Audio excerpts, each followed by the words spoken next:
Tuan Ketua kerana memberikan ruang kepada saya. Tuan Ketua, saya cuma nak fokus kepada bab yang ke-12 dalam rancangan Malaysia ke-12, iaitu memperkukuh kecekapan infrastruktur pengangkutan dan logistik. Dalam industri pengangkutan ini ada pelbagai sektor. Salah satu sektor yang paling utama ialah sektor penerbangan.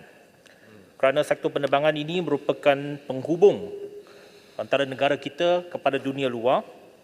Bukan itu sahaja, ia juga memainkan satu peranan yang agak strategik, iaitu merupakan pemangkin kepada industri perancangan.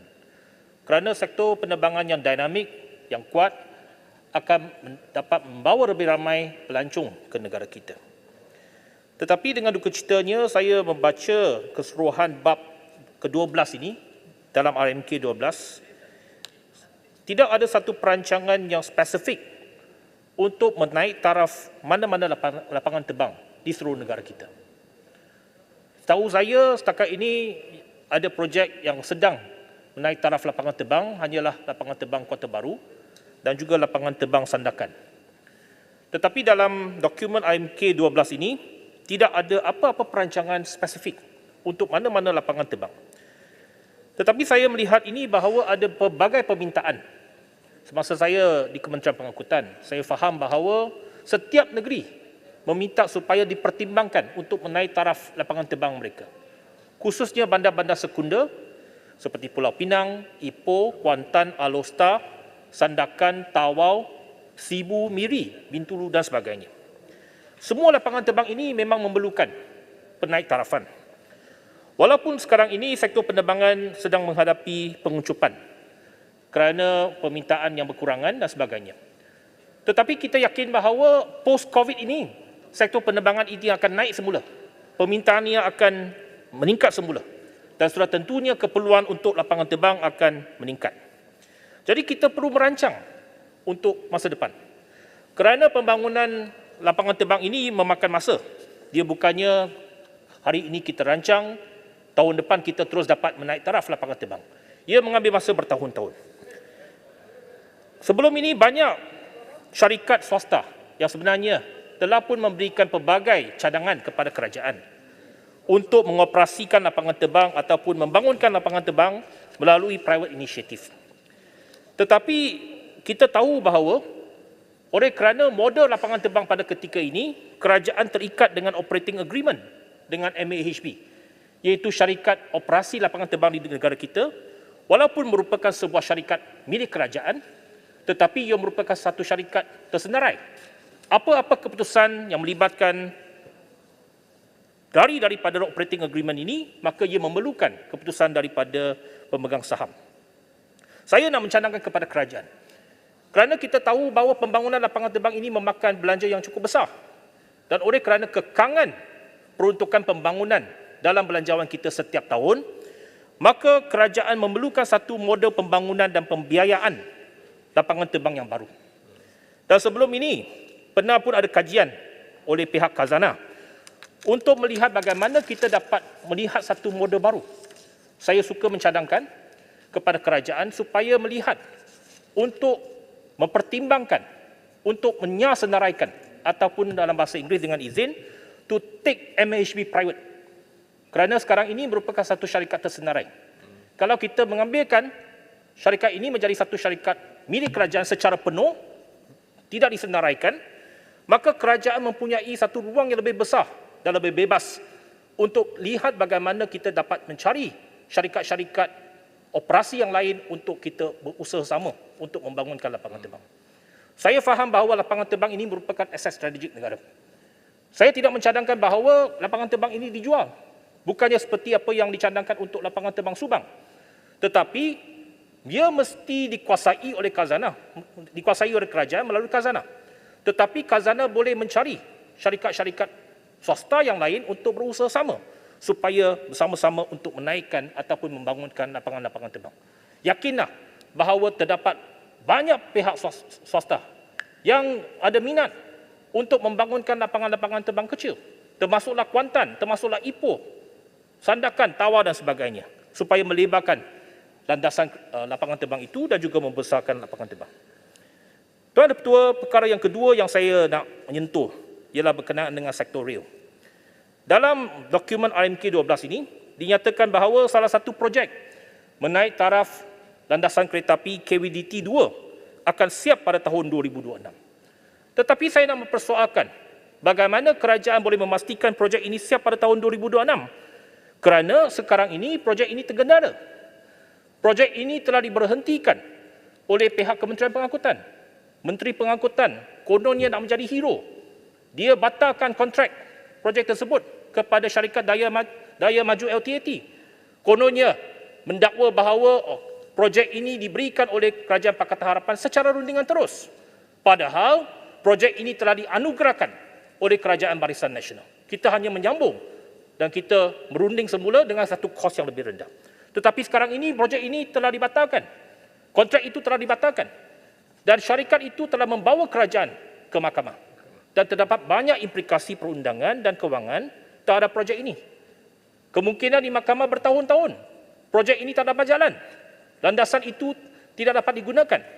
Jadi saya nak mempersoalkan bagaimana kerajaan akan pastikan projek KWDT 2 ini dapat disiapkan sebelum tahun 2026. Perkara yang kedua berkenaan dengan sektor rail, Datuk Ketua, ialah berkenaan dengan projek ECRL. Saya masih mengekalkan pendirian bahawa jajaran yang paling strategik untuk ECRL ialah menggunakan jajaran selatan yang telah pun dirundingkan semasa era pentadbiran Kerajaan Pakatan Harapan. Kerana ia bukan sahaja dapat memberikan tempias ekonomi kepada Negeri Sembilan, tetapi jajaran selatan ini adalah lebih strategik. Kerana jajaran ini akan sampai ke Westport secara terus melalui Pulau Carey. Dan Pulau Carey ini telah pun dilihat dan telah dipertimbangkan sebagai pembangunan pelabuhan ketiga untuk masa depan di Pulau Carey. Jadi jajaran itu melalui Pulau Carey, ia tentunya akan memberikan satu kepentingan strategik untuk negara. Dan salah satu perkara yang saya juga nak mencadangkan kepada Yang Berhormat Jelly untuk melihat ialah kalau ia melalui jajaran selatan, dia melalui Putrajaya, ia boleh disambung terus ke KLIA melalui KLIA Transit. Dan ini akan memberikan satu kelebihan kepada negeri-negeri Pantai Timur. Kerana dengan adanya sambungan ini, maka ECRL boleh menghubungkan antara KLIA dengan negeri-negeri Pantai Timur. So tentu ini memberikan satu impak positif kepada negara kita. Dan juga jajaran yang dicadangkan oleh Kerajaan Persekutuan pada hari ini, iaitu menggunakan jajaran utara, ia akan memberikan kesan dan impak sosial dan alam sekitar yang cukup besar. Laporan EIA sedang dipamerkan sekarang ini. Banyak kesan-kesan alam sekitar terhadap Batu Dam, terhadap perkampungan Melayu di Jalan Custom dan sebagainya. Jadi ada banyak kawasan perumahan yang perlu dikosongkan untuk projek ini. Jadi kalau untuk meminimalkan kesan impak sosial dan juga alam sekitar, yang paling baik kerajaan menggunakan cadangan Kerajaan Pakatan Harapan untuk mengalih jajaran itu ke jajaran ke selatan melalui Negeri Sembilan, masuk balik ke selatan Selangor dan sampai ke Westport melalui Pulau Carey. Dan dengan itu, jajaran ini akan dapat dilaksanakan dengan lebih mudah dan lebih berkesan. Kerana pendirian Kerajaan Negeri Selangor ialah tidak menyokong jajaran yang dicadangkan oleh pihak kerajaan pada hari ini melalui serendang. Jadi saya harap dan saya pohon supaya pihak EPU melihat semula cadangan ini dan pastikan projek ECRL dapat dilaksanakan dengan mengambil kira kepentingan negeri Selangor dan juga negeri Sembilan. Tuan Ketua, perkara ketiga ialah berkenaan dengan sektor logistik. Sektor logistik ini memang mempunyai potensi yang cukup besar dan tinggi untuk dibangunkan. Dan ini merupakan satu sektor yang amat penting untuk negara kerana bukan sahaja dari segi ekonomi tetapi dari segi strategik. Tetapi kita dibelenggu dengan pelbagai dasar-dasar ataupun karena birokrasi, dan antara yang terbaru ialah berkenaan dengan pemilik-pemilik syarikat freight forwarders ini yang disyaratkan untuk mesti melaksanakan dasar ikuti 51% pemilik Bumiputera. Tetapi pada masa yang sama, syarikat yang telah diberikan status IILS, International Integrated Logistics Service, yang dipunyai oleh syarikat asing dikecualikan daripada syarat ini. Jadi adalah amat tidak adil kepada syarikat-syarikat tempatan dikenakan syarat yang sama, tetapi syarikat asing tak perlu. Jadi di mana semangat keluarga Malaysia? Seolah-olah kalau syarikat itu dipunyai oleh pemilik bukan berputra, mereka tak boleh terus beroperasi dalam sektor ini. Saya tahu bahawa ada agenda untuk memperkasakan pemilikan ekuiti di kalangan bumi putra. DAP tidak membantah. DAP menyokong usaha kerajaan untuk memperkasakan ekuiti bumi putra. Tetapi caranya kena betul. Pendekatan perlu dikaji semula. Dan dasar itu perlu dilihat semula. Kerana seperti yang dikatakan oleh yang berhormat Ketua Pembangkang, pendekatan yang digunakan pakai hari ini ialah pendekatan tahun 70. Sudah ketinggalan zaman. Ia disalahgunakan. Jadi pada hari ini, walaupun sejak tahun 1990, syarikat-syarikat logistik ini disyaratkan 51 ekuiti bumi putra. Tetapi kita tahu, umum diketahui, bahawa kebanyakan syarikat-syarikat ini adalah syarikat Alibaba. Di mana walaupun di atas kertas dimiliki oleh bumi putra, tetapi di belakangnya, dia pemilik bukan bumi putra.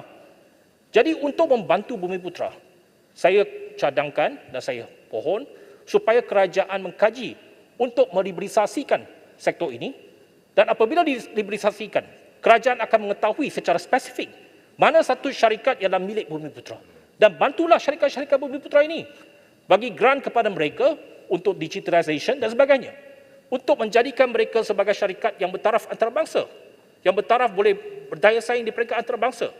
Jadi saya harap Tuan Ketua, kerajaan akan mengkaji semula dasar ini supaya ia tidak menjadi satu polemik di kalangan rakyat kita. Pada satu pihak, kerajaan mewawakan semangat keluarga Malaysia. Tetapi dengan dasar seperti ini, ia akan menjadi satu polemik di kalangan bumi putra dan bukan bumi putra. Jadi saya mohon supaya kerajaan melihat semula dan mengkaji semula dasar-dasar ini. Seterusnya, Datuk Ketua, secara kesimpulan, saya mengucapkan terima kasih kepada EPU kerana mengiktiraf inisiatif yang dibawa oleh Kerajaan Pakatan Harapan untuk pengangkutan awam. Khususnya dalam dokumen ini ada disebut salah satu usaha utama yang telah dilaksana untuk meningkatkan perkongsian mood pengangkutan awam ialah pengenalan insentif PAS tanpa had My100. Saya harap inisiatif ini akan diteruskan dan supaya pengguna pengangkutan awam terus mendapat manfaat dan faedahnya. Sekian, terima kasih. Terima kasih Yang Berhormat Seremban. Selanjutnya saya menyebut Yang Berhormat Igan